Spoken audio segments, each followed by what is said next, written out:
بسم اللہ الرحمن الرحیم۔ باب العلم انواریہ ایجوکیشنل سوسائٹی و جامعہ انواریہ حیدرآباد انڈیا کے زیر اہتمام بفضلہ تعالی الجامع لشعب الایمان للبیہقی کا درس قسط وار جاری ہے۔ یہ درس قربانی کا باب یعنی قربانی کا بیان، اس کے تحت جاری و ساری ہے۔ چنانچہ امام بیہقی اس باب کے تحت حدیث نمبر 7331 رکھتے ہیں۔ یہ حدیث ام المومنین ام سلمہ رضی اللہ عنہا سے مروی ہے۔ وہ فرماتی ہیں کہ رسول اللہ صلی اللہ علیہ وسلم نے فرمایا، جس شخص کا جانور ہو یعنی قربانی کے لیے جانور ہو، جس شخص کا جانور ہو ذبح کے لیے اور اس کو ذبح کرنا چاہے، اس جانور کو ذبح کرنا چاہے قربانی کے لیے، یعنی کسی شخص کے پاس جانور ہے اور قربانی کے لیے اس جانور کو ذبح کرنا چاہے، تو جب ذی الحجہ کا چاند نظر آئے، بقرعید کے مہینے کا چاند نظر آئے، تو وہ اپنے بال اور ناخن نہ کاٹے یہاں تک کہ قربانی کر لے۔ اس حدیث کو مسلم نے روایت کیا ہے عبید اللہ بن معاذ سے۔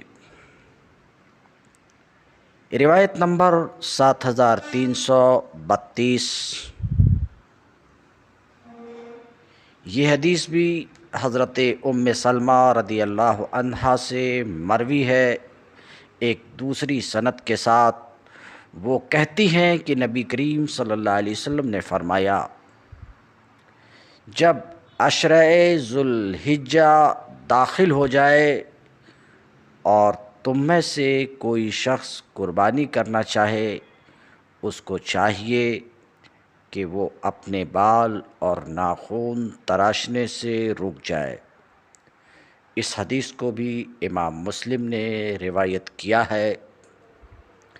یہاں پہ مناسب معلوم ہوتا ہے کہ قربانی کے تعلق سے کچھ ضروری مسائل آپ کے سامنے رکھے جائیں، تو سماعت فرمائیں کہ حضرت ابراہیم علیہ السلام کی سنت کے احیاء میں جو قربانی واجب ہے، ان کی سنت کو زندہ رکھنے کے سلسلے میں جو قربانی واجب ہے وہ صرف غنی پر ہے، یعنی غنی پر قربانی واجب ہے، فقیر پر نہیں۔ ایک دوسرا مسئلہ سماعت فرمائیں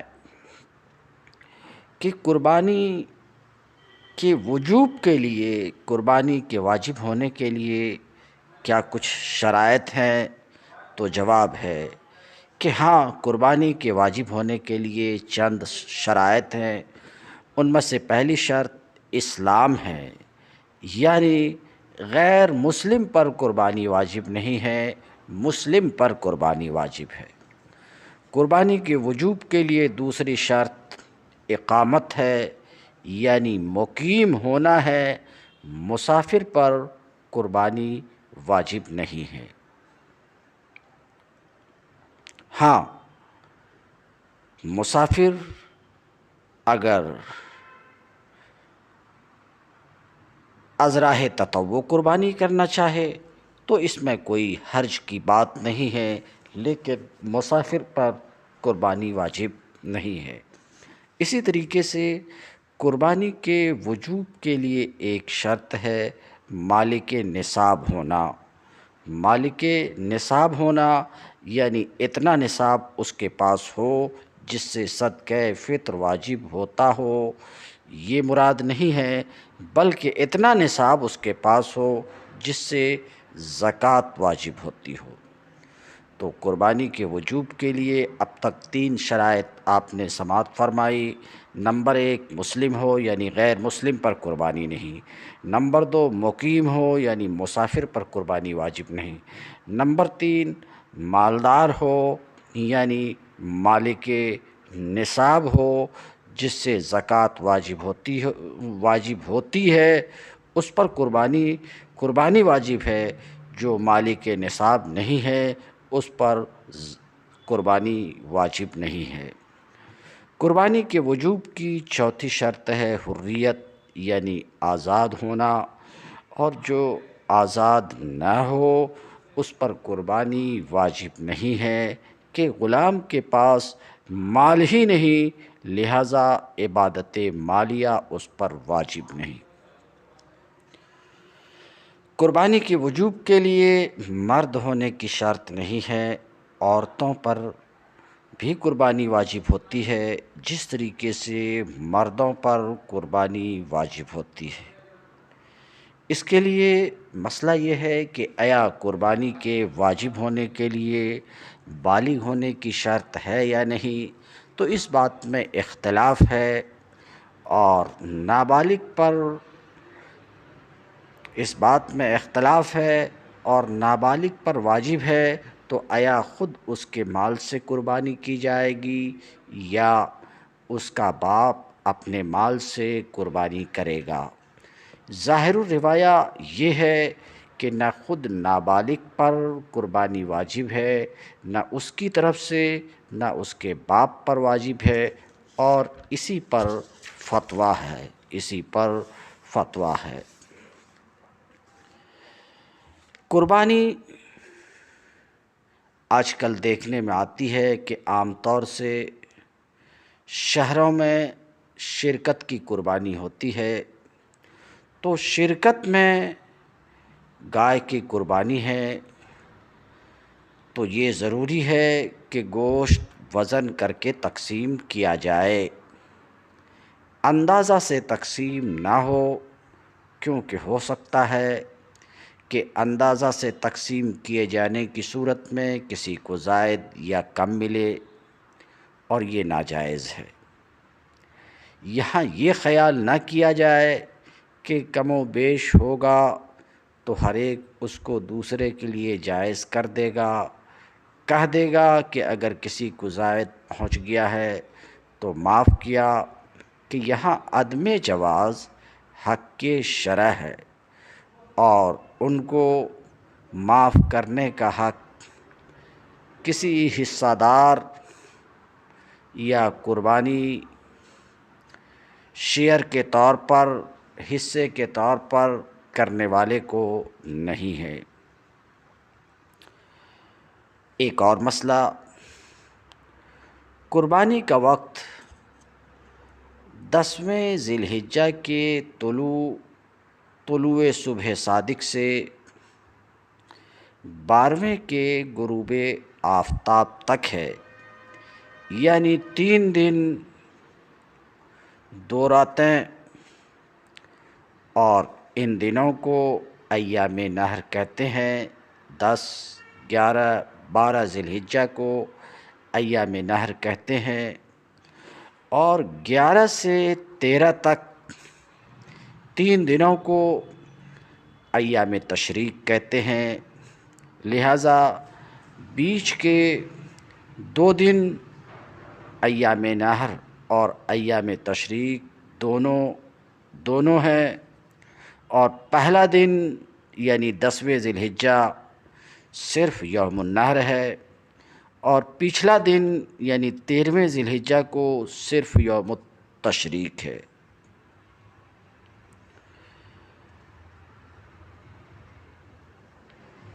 ایک اور مسئلہ قربانی کے تعلق سے کہ شہر میں قربانی کی جائے تو شرط یہ ہے کہ نماز ہو چکے، یعنی نماز ہو جانے کے بعد قربانی کرے، لہٰذا نماز عید سے پہلے شہر میں قربانی نہیں ہو سکتی، اور دیہات میں چونکہ نماز عید نہیں ہے، یہاں طلوع فجر کے بعد سے ہی قربانی ہو سکتی ہے۔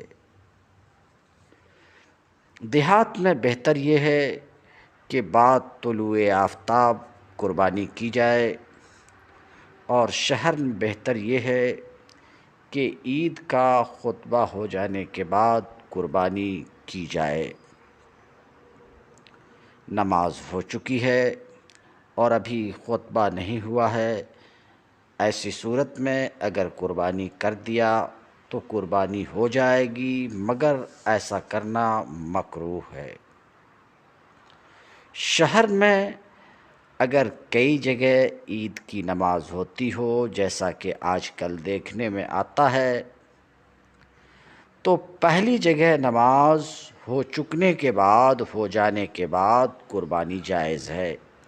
یعنی یہ ضرور نہیں ہے کہ عیدگاہ میں نماز ہو جائے جب ہی قربانی کی جائے گی، بلکہ کسی مسجد میں بھی نماز ہو گئی، عیدگاہ میں ہوئی نہ ہوئی، جب بھی قربانی ہو سکتی ہے۔ در مختار میں اس بات کی وضاحت موجود ہے۔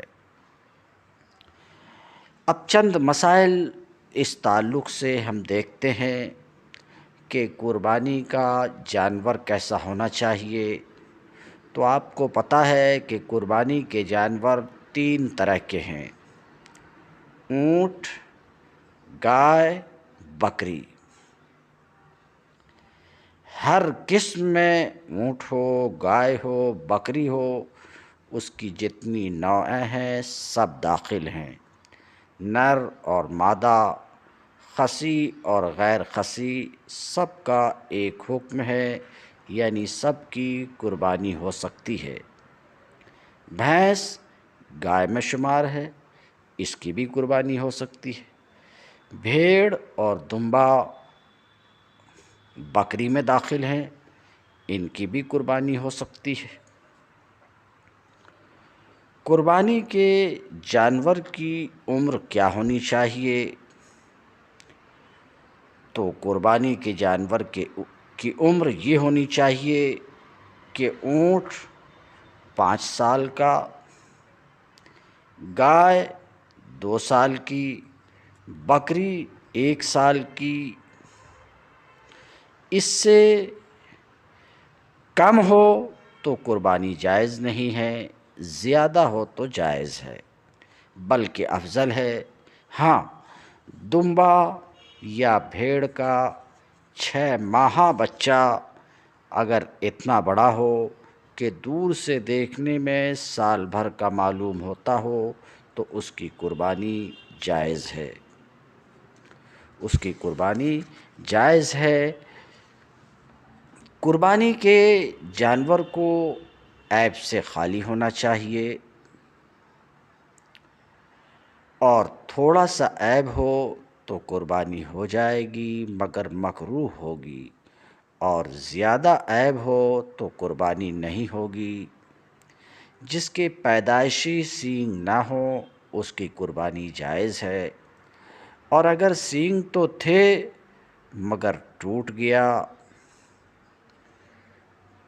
اور مینگ تک ٹوٹا ہے تو ناجائز ہے، اس سے کم ٹوٹا ہے تو جائز ہے۔ جس جانور میں جنون ہے، اگر اس حد کا ہے کہ وہ جانور چرتا بھی نہیں ہے تو اس کی قربانی ناجائز ہے، اور اس حد کا نہیں ہے تو جائز ہے۔ خصی یعنی جس کے خصیے نکال لیے گئے ہیں، یا مجبوب جس کے خصیے اور عضو تناسل سب کاٹ لیے گئے ہیں، ان کی قربانی جائز ہے۔ اتنا بوڑھا کہ بچہ کے قابل نہ رہا، یا داغا ہوا جانور جس کے دودھ نہ اترتا ہو، ان سب کی قربانی جائز ہے۔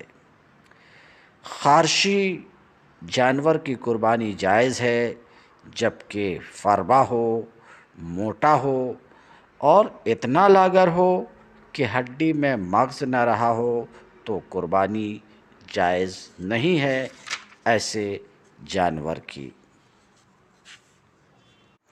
قربانی کے چند مسائل فقہیہ آپ کے سامنے رکھے گئے۔ مناسب معلوم ہوتا ہے کہ قربانی کرنے کا طریقہ بیان کیا جائے۔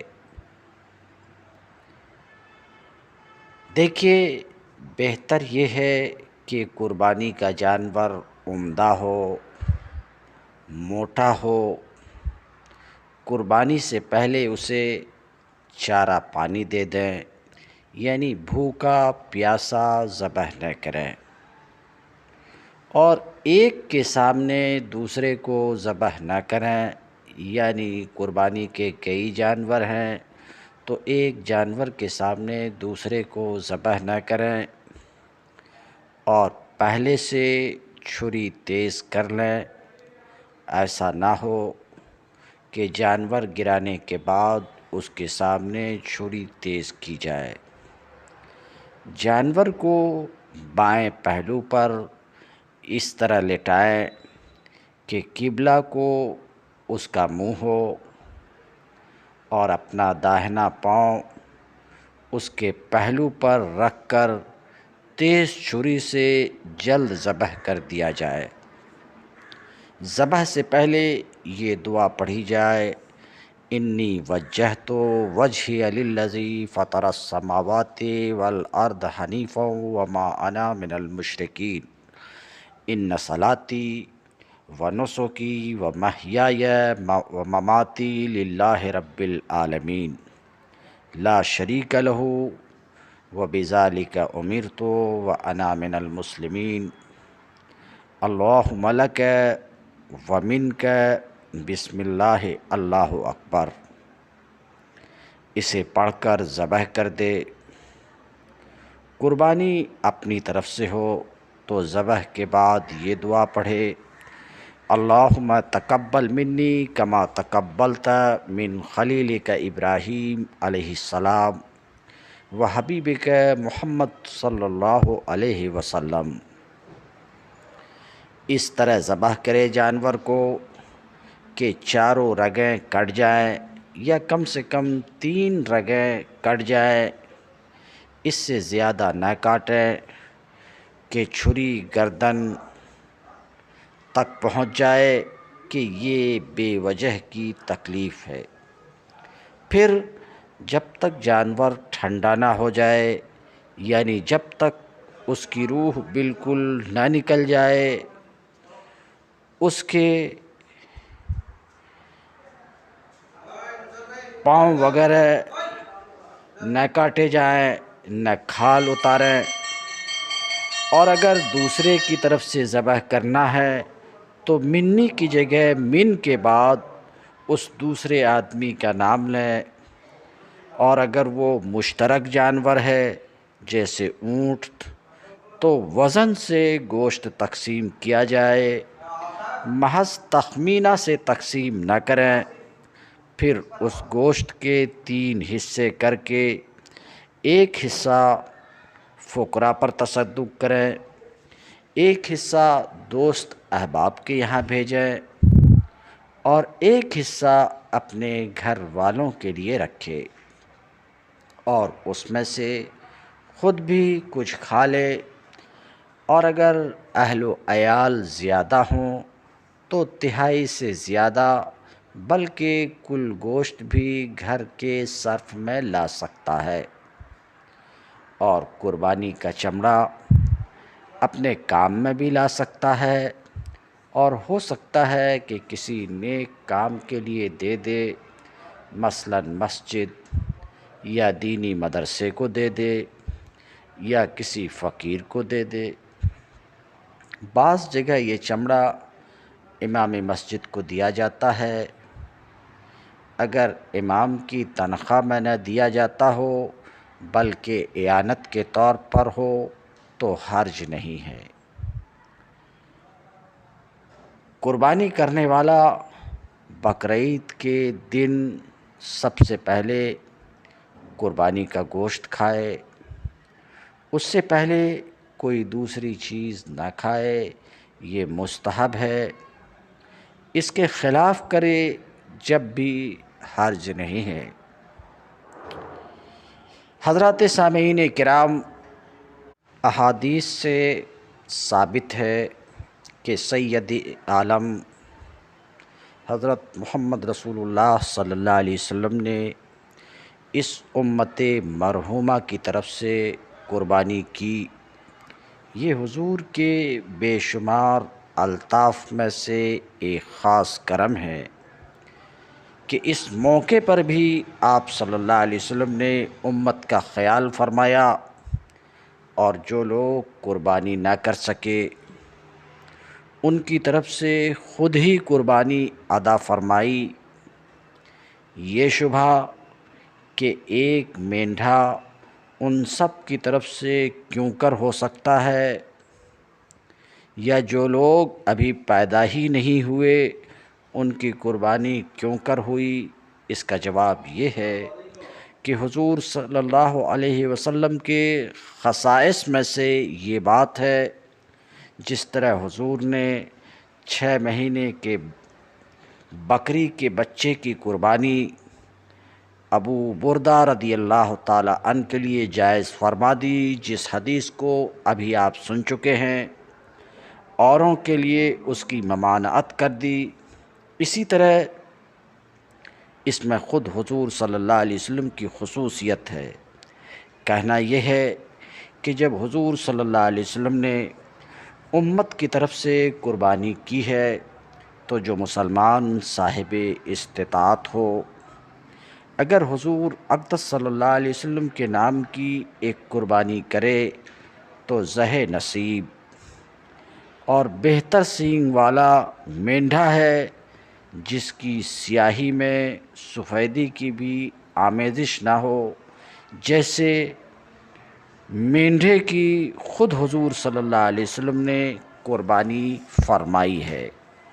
آئیے چند مسائل دیکھنے کے بعد پھر الجامع لشعب الایمان للبیہقی کی اگلی حدیث کی طرف بڑھتے ہیں۔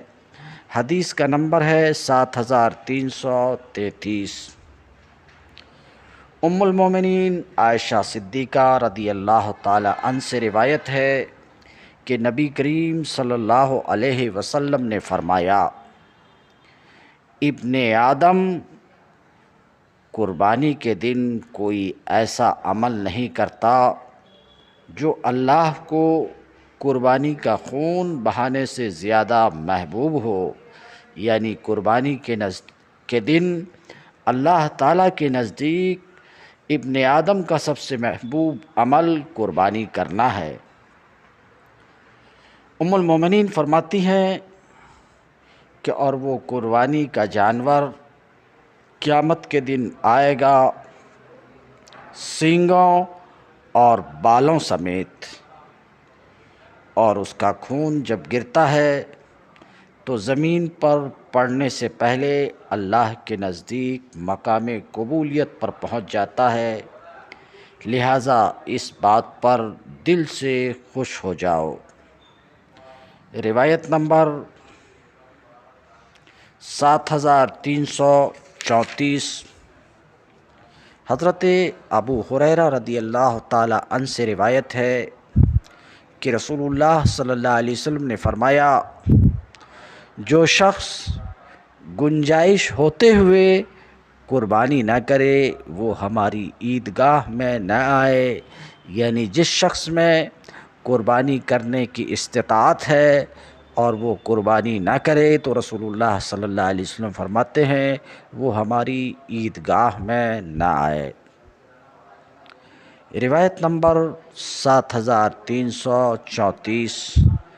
ابن عباس رضی اللہ تعالی عنہ سے روایت ہے، وہ کہتے ہیں کہ رسول اللہ صلی اللہ علیہ وسلم نے فرمایا، عید کے دن جو قربانی کی جاتی ہے اس کو کرنے کے لیے جو رقم خرچ کی جاتی ہے اس سے افضل کوئی خرچ نہیں ہے۔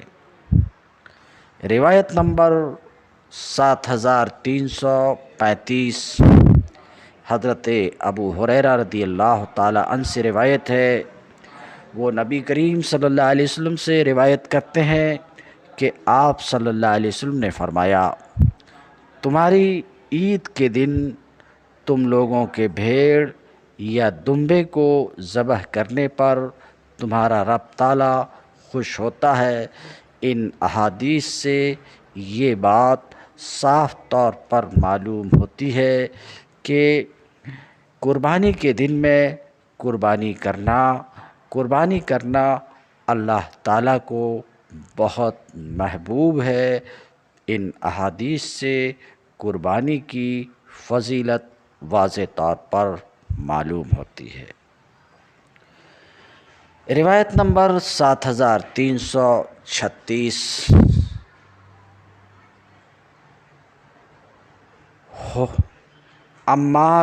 عمارہ بن عبد اور حبیرہ سے روایت ہے، دونوں حضرات کہتے ہیں کہ ہم نے سنا سیدنا علی مرتضیٰ رضی اللہ تعالی عنہ سے، وہ کہتے تھے کہ 2 دانت کا ہونا چاہیے، یعنی قربانی کا جانور 2 دانت کا ہونا چاہیے یا اس سے بڑا ہو، اور پال کر قربانی کے جانور کو موٹا کر لیجئے کہ اگر آپ کھائیں تو اچھا گوشت کھائیں اور دوسروں کو کھلائیں تو اچھا کھلائیں۔ روایت نمبر 7337 حضرت زید بن ارقم رضی اللہ تعالی عنہ کہتے ہیں کہ لوگوں نے کہا یا رسول اللہ، یہ کیا اور کیسی قربانیاں ہیں؟ حضور صلی اللہ علیہ وسلم نے فرمایا، یہ قربانی تمہارے باپ ابراہیم علیہ السلام کی سنت ہے۔ لوگوں نے پوچھا کہ ہمارے لیے ان قربانیوں میں کیا ہے؟ حضور صلی اللہ علیہ وسلم نے فرمایا، ہر بال کے بدلے میں ایک نیکی ہے۔ لوگوں نے پوچھا یا رسول اللہ، اون کے بارے میں کیا حکم ہے؟ فرمایا، اون کے بھی ہر ایک بال کے بدلے میں ایک نیکی ہے۔ روایت نمبر 7338 حضرت عمران بن حسین رضی اللہ تعالی عنہ سے روایت ہے، وہ کہتے ہیں کہ رسول اللہ صلی اللہ علیہ وسلم نے فرمایا، اے فاطمہ، اٹھیے اور اپنے جانور کی قربانی پر حاضر ہو جائیے، بے شک بخش دیا جائے گا تمہارے لیے پہلے قطرے کے ساتھ جو اس کے خون سے پہلا قطرہ گرے گا، ہر وہ گناہ جو آپ نے کیا ہوگا۔ اور آپ صلی اللہ علیہ وسلم نے یہ پڑھا، ان صلاتی و نسکی و محیای و مماتی للہ رب العالمین، یقیناً میری نماز اور میری قربانی اور میری زندگی اور میری موت اللہ رب العالمین کے لیے ہے، اس کا کوئی شریک نہیں ہے، اسی بات کا مجھے حکم ملا ہے اور میں پہلا فرما بردار ہوں۔ سیدہ فاطمہ فرماتی ہیں کہ میں نے پوچھا کہ یہ قربانی اور اس کی فضیلت کیا صرف آپ کے لیے ہے اور آپ کے خاندان کے لیے ہے خاص طور پر کہ وہ یہ قربانی کریں، یا عام مسلمانوں کے لیے ہے؟ تو حضور صلی اللہ علیہ وسلم نے فرمایا، بلکہ یہ قربانی کی فضیلت تمام مسلمانوں کے لیے ہے۔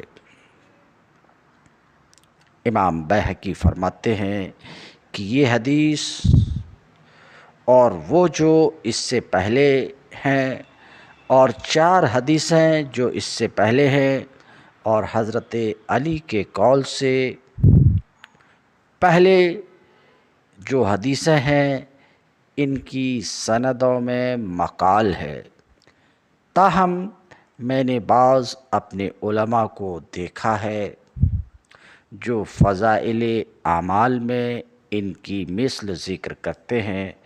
اللہ تعالیٰ لغزشات سے اور وبال سے ہمیں محفوظ رکھے۔